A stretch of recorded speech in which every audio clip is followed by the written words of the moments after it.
to Harry Potter. And the Sorcerer's Stone, we are on Chapter 8, the Potions Master. There, look! Where? Next to that tall kid with the red hair. The one wearing the glasses? Did you see his scar? Whispers followed Harry from the moment he left his dormitory the next day. People queuing outside classrooms stood on tiptoe to get a look at him, or doubled back to pass him in the corridors again, staring. Harry wished they wouldn't, because he was trying to concentrate on finding his way to classes. There are 142 staircases at Hogwarts, wide, sweeping ones, narrow, rickety ones, some that led somewhere different on a Friday, some with a vanishing step halfway up that you had to remember to jump.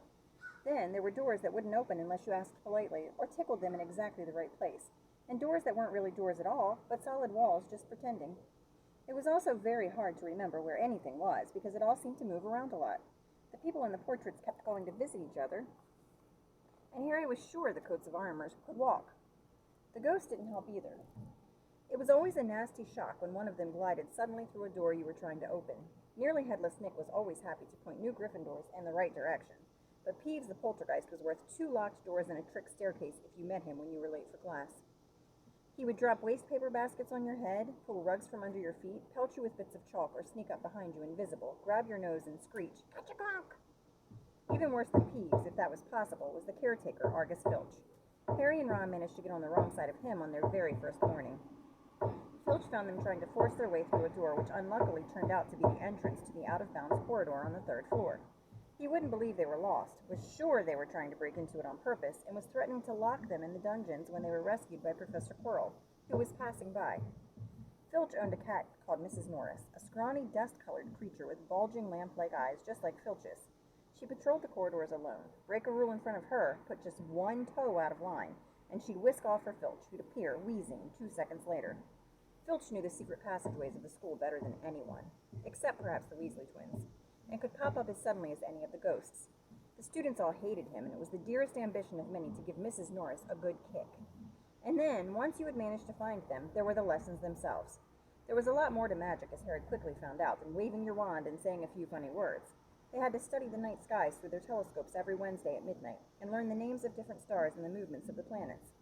3 times a week they went out to the greenhouses behind the castle to study herbology, with a dumpy little witch called Professor Sprout, where they learned how to take care of all the strange plants and fungi and found out what they were used for. Easily the most boring lesson was History of Magic, which was the only class taught by a ghost. Professor Binns had been very old indeed when he had fallen asleep in front of the staff room fire and got up the next morning to teach, leaving his body behind him. Binns droned on and on while they scribbled down names and dates and got Emmerich the Evil and Uric the Oddball mixed up. Professor Flitwick, the charms teacher, was a tiny little wizard who had to stand on a pile of books to see over his desk. At the start of their first lesson, he took the register, and when he reached Harry's name, he gave an excited squeak and toppled out of sight. Professor McGonagall was again different. Harry had been quite right to think she wasn't a teacher to cross. Strict and clever, she gave them a talking to the moment they had sat down in her first class. Transfiguration is some of the most complex and dangerous magic you will learn at Hogwarts, she said. Anyone messing around in my class will leave and not come back. You have been warned. Then she changed her desk into a pig and back again. They were all very impressed and couldn't wait to get started, but soon realized that they weren't going to be changing the furniture into animals for a long time. After making a lot of complicated notes, they were each given a match and started trying to turn it into a needle. By the end of the lesson, only Hermione Granger had made any difference to her match. Professor McGonagall showed the class how it had gone all silver and pointy and gave Hermione a rare smile. The class everyone had really been looking forward to was Defense Against the Dark Arts, but Quirrell's lessons turned out to be a bit of a joke. His classroom smelled strongly of garlic, which everyone said was to ward off a vampire he'd met in Romania and was afraid would be coming back to get him one of these days. His turban, he told them, had been given to him by an African prince as a thank you for getting rid of a troublesome zombie, but they weren't sure they believed the story. For one thing, when Seamus Finnegan asked eagerly to hear how Quirrell had fought off the zombie, Quirrell went pink and started talking about the weather. For another, they had noticed that a funny smell hung around the turban, and the Weasley twins insisted that it was stuffed full of garlic as well, so that Quirrell was protected wherever he went. Harry was very relieved to find out that he wasn't miles behind everyone else. Lots of people had come from Muggle families, and like him, hadn't had any idea that they were witches and wizards. There was so much to learn that even people like Ron didn't have much of a head start. Friday was an important day for Harry and Ron. They finally managed to find their way down to the Great Hall for breakfast without getting lost even once. What have we got today? Harry asked Ron as he poured sugar on his porridge. Double potions with the Slytherins, said Ron. Snape's head of Slytherin house. They say he always favors them. We'll be able to see if it's true. Wish McGonagall favored us, said Harry. Professor McGonagall was head of Gryffindor house, but it hadn't stopped her giving them a huge pile of homework the day before. Just then the post arrived. Harry had got used to this by now, but it had given him a bit of a shock on the first morning when about 100 owls had suddenly streamed into the great hall during breakfast, circling the tables until they saw their owners and dropping letters and packages onto their laps. Hedwig hadn't brought Harry anything so far. She sometimes flew in to nibble his ear and have a bit of toast before going off to sleep in the owlery with the other school owls.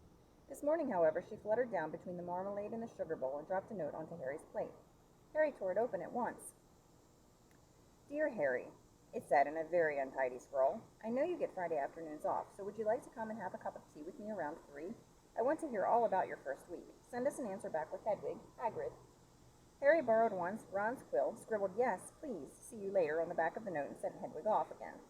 It was lucky that Harry had tea with Hagrid to look forward to, because the potions lesson turned out to be the worst thing that had happened to him so far.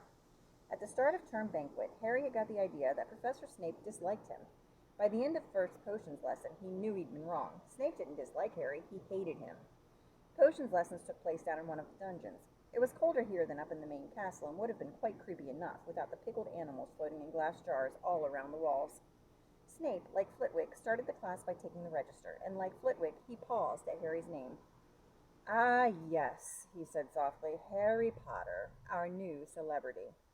Draco Malfoy and his friends, Crabbe and Goyle, snickered behind their hands. Snape finished calling the names and looked up at the class. His eyes were black like Hagrid's, but they had none of Hagrid's warmth. They were cold and empty and made you think of dark tunnels. You are here to learn the subtle science and exact art of potion making. He began. He spoke in barely more than a whisper, but they caught every word, like Professor McGonagall. Snape had the gift of keeping a class silent without effort. As there is little foolish wand-waving here, many of you will hardly believe this is magic. I don't expect you will really understand the beauty of the softly simmering cauldron with its shimmering fumes, the delicate power of liquids that creep through human veins, bewitching the mind, ensnaring the senses. I can teach you how to bottle fame, brew glory, even stop her death, if you aren't as big a bunch of dunderheads as I usually have to teach. There's Snape in his classroom.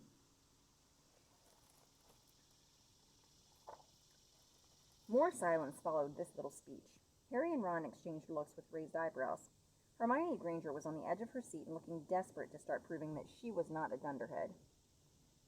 Potter, said Snape suddenly, what would I get if I added powdered root of asphodel to an infusion of wormwood? Powdered root of what to an infusion of what? Harry looked at Ron, who looked as stumped as he was. Hermione's hand had shot into the air. I don't know, sir, said Harry. Snape's lips curled into a sneer. Tut, tut. Fame clearly isn't everything. He ignored Hermione's hand. Let's try again. Potter, where would you look if I told you to find me a bezoar? Hermione stretched her hand as high into the air as it would go without her leaving her seat. But Harry didn't have the faintest idea what a bezoar was. He tried not to look at Malfoy, Crabbe, and Goyle, who were shaking with laughter. I don't know, sir. Thought you wouldn't open a book before coming, eh, Potter? Harry forced himself to keep looking straight into those cold eyes. He had looked through his books at the Dursleys, but did Snape expect him to remember everything in 1,000 magical herbs and fungi? Snape was still ignoring Hermione's quivering hand. What is the difference, Potter, between monkshood and wolfsbane? At this, Hermione stood up, her hand stretching towards the dungeon ceiling. I don't know, said Harry quietly. I think Hermione does, though. Why don't you try her?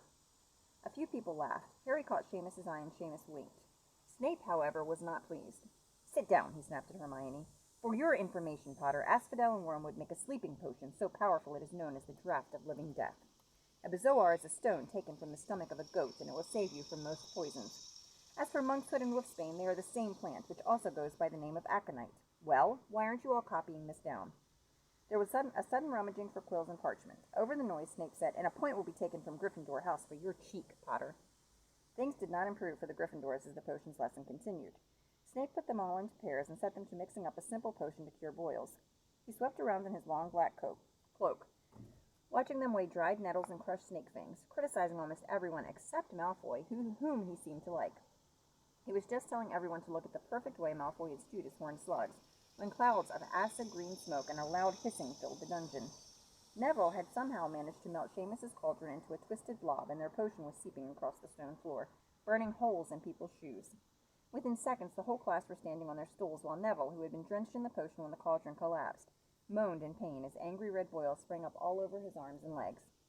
"Idiot boy!" snarled Snape, clearing the potion away with one wave of his wand. "I suppose you added the porcupine quills before taking the cauldron off the fire?" Neville whimpered as boils started to pop up all over his nose.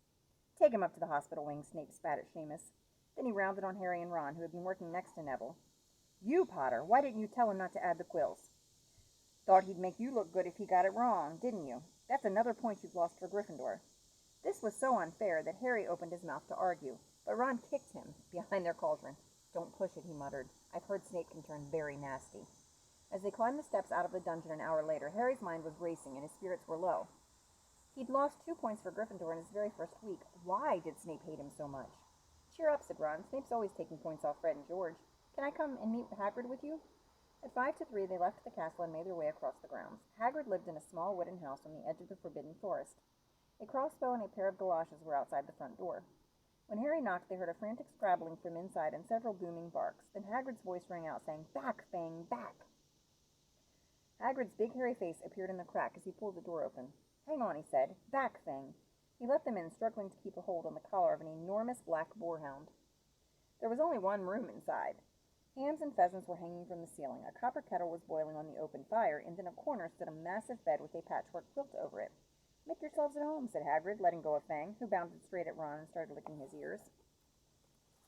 Hagrid's cottage.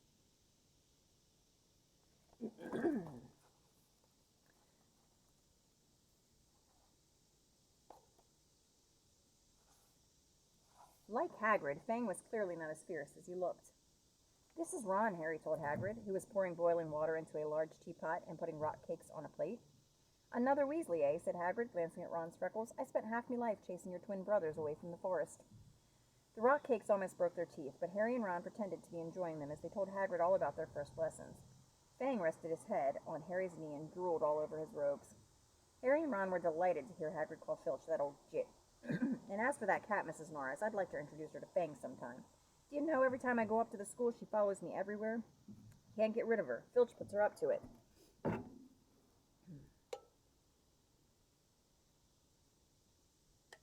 Harry told Hagrid about Snape's lesson.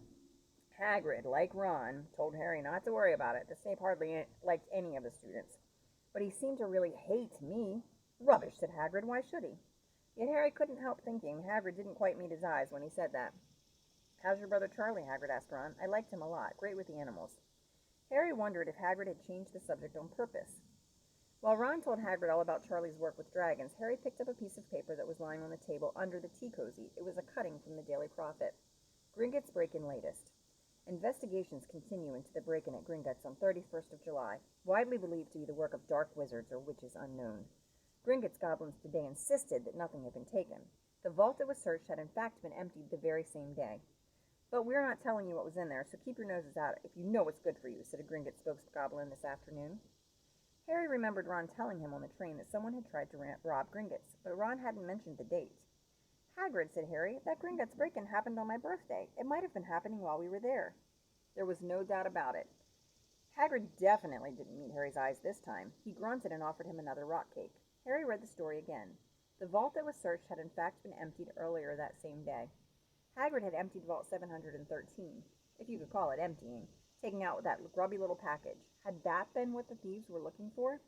As Harry and Ron walked back to the castle for dinner, their pockets weighed down with rock cakes they'd been too polite to refuse. Harry thought that none of the lessons he'd had so far had given him as much to think about as tea with Hagrid. Had Hagrid collected that package just in time? Where was it now? And did Hagrid know something about Snape that he didn't want to tell Harry?